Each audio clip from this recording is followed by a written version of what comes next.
আল্লাহ তাআলা বলে, বান্দা তোমার গুনাহ যদি আসমান পর্যন্ত পৌঁছে যায়, তবু যদি তুমি আমারে 3 শর্তে আমার কাছে আসো। 1 হলো গুনাহ ছেড়ে দিলা, 2 আর করবা না ওয়াদা দিলা, 3 লজ্জিত আর অনুতপ্ত হয়ে চোখের পানি ছেড়ে দিলা, মাফ চাইলা, আমি ওয়াদা দিলাম কোনো পরোয়া করব না, ওয়ালা উবালি, অর্থ হলো কোনো পরোয়া নাই, আমি তোমারে মাফ করব, কোনো দেরি নেই। লাউ আন্নাকা আতাইতানি বিকিরাবিল আরদি খাতায়া লা আতাইতুকা বিকিরাবিহা মাগফিরা। যদি তুমি জমিনের বালুকণা পরিমাণ গুনাহ নিয়েও আসো, আমি সম পরিমাণ মাগফিরাত নিয়ে আসবো। তুমি আইসো, তুমি ঘাবড়াইও না, শুধু ছাইরা দিবানি কও, শুধু আর করবা না ওয়াদা দাও, শুধু লজ্জিত আর অনুতপ্ত হয়ে মাফ চাও। আল্লাহর নবী সাল্লাল্লাহু আলাইহি ওয়াসাল্লাম বলেন, ইন্নাল্লাহা ইয়াকবালু তাওবাতাল আবদ মা লাম ইউগারগির। মৃত্যুর চূড়ান্ত যন্ত্রণা, সাকরাতুল মাউত, গরগরা, শেষ নিঃশ্বাস টানা, মানুষ মৌতের পূর্বে যেটা টানে, এই গরগরা আসার পূর্ব পর্যন্ত যদি আমার কাছে তওবা করে ওই 3 শর্তে আমার কাছে যদি আসো, আল্লাহ রসুল বলছে আল্লাহ মাফ করে দিন। কিন্তু শর্ত হইল ওই 3টা হইতে হইল। আমনের ভিতরে ইয়াকিন, আমনে কোনো বাটফারি ছাড়তেন না, আমনে যেমনি আছেন এমনি এমনি হুজুরের লগে তালে তালে ডোলে আস্তাগফিরুল্লাহ রাব্বি বিতে হেবড়ার বিড়ি, বুঝেন নাই? পকেটে বিড়ি, হেবড়া কয় আস্তাগফিরুল্লাহ, কিতা আস্তাগফিরুল্লাহ। মস্কারি করেন, হ্যাঁ মস্কারি করেন, আল্লাহর সাথে মস্কারি করেন। ভিতরে হারাম পুরা, সিদ্ধান্ত ওজনে কমে দিয়ে যামু, সিদ্ধান্ত সুদের টাকা খরচই করমু, সিদ্ধান্ত অশ্লীল ছবি দেখেই যাব, সিদ্ধান্ত আমার বেড়ি বাচ্চা আমার ঘরে রঙিন টেলিভিশন দেখবেই, সিদ্ধান্ত হারাম, অথচ মুখে বলতেছে আস্তাগফিরুল্লাহ।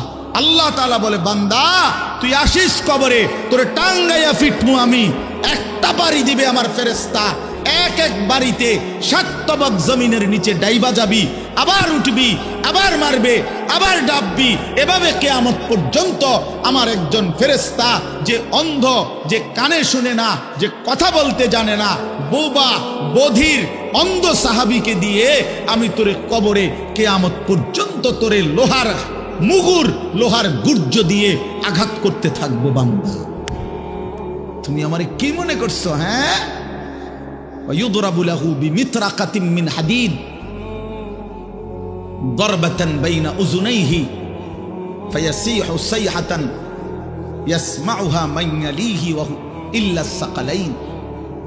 নবীজি বলেন, নাফরমানের কবরে ফেরেশতা তাকে কান বরাবর এত জোরে আঘাত করবে লোহার মুগুর দিয়া, কান 2 কানের মাঝখানে, দরবাতান বাইনা উযুনাইহি, 2 কানের মাঝখানে বাড়ি দিবে। আল্লাহর নবী বলেন, নাফরমান এত জোরে চিৎকার করবে, মানুষ এবং জিন ব্যতীত আল্লাহর সমস্ত সৃষ্টি এই বেঈমানের চিৎকার শুনতে পান। হ্যাঁ, আমি সরাসরি হাদিস পড়ছি, আমার কাছে কিতাব, এটা গাড়িতেও আছে, চলেন দেখায়। ওয়ায়ুকাইয়াদু লাহু মালাকুন আসাম্মু আবকামু। নবীজি বলেন, তার জন্য যে ফেরেশতাকে নিয়োগ দেওয়া হবে কবরে, সেই ফেরেশতা বোবা বধির। আরেক হাদিস আছে আ'মা, অন্ধ। তো যে এই যে বেচারা যে চিল্লায়, উনি তো শুনে না, কথা বুঝেন নাই? এই বেচারা যে চিল্লাইতেছে, ফেরেশতা তো দেখেও না। এই বেচারার চিল্লানির জবাবে উনি যে তার একটা সান্ত্বনা দিব, এইটাও তো উনি তো কথাই কইতারেন।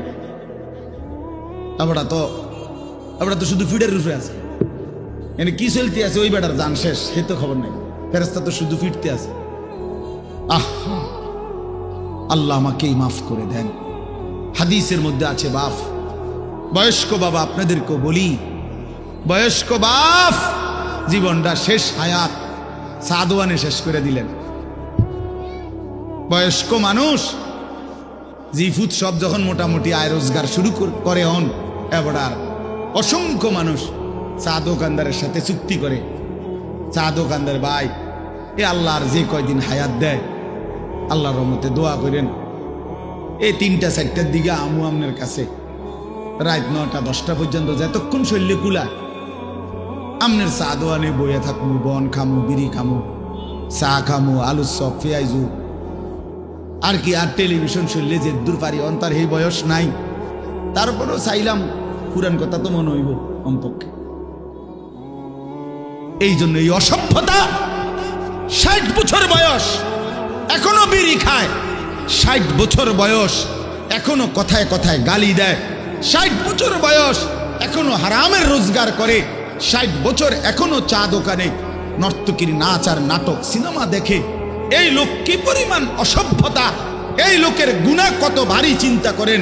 গুনাহ শুরু করছে মনে 14 বছর থেকে, নাফরমানি শুরু করছে আজকে 15 বছর থেকে, বয়স হয়ে গেছে 60, আজও ফিরবার সময় হয় নাই, এখনো কবর মনে পড়ে নাই, এখনো আখিরাত মনে পড়ে নাই। হায় দুর্ভাগা বাবা, আর কোন দিন মনে পড়বে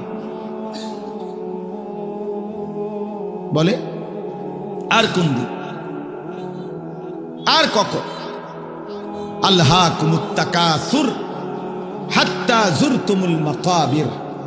কোরআন শরীফে আছে, আল্লাহ বলছে বান্দা আল্লাহকুমুত তাকাসুর, দুনিয়ার লোভ, দুনিয়ার নেশা বাড়ানোর প্রতিযোগিতা, আরো গাড়ি, আরো বাড়ি, আরো বিল্ডিং, আরো দালান, আরো জায়গা, আরো জমি, আরো ক্ষেত, আরো ফসল, আরো নেতাগিরি, আরো মাতব্বরি, আরো অহংকার, জি ফুত, এই নিয়ে বাড়াবাড়ি।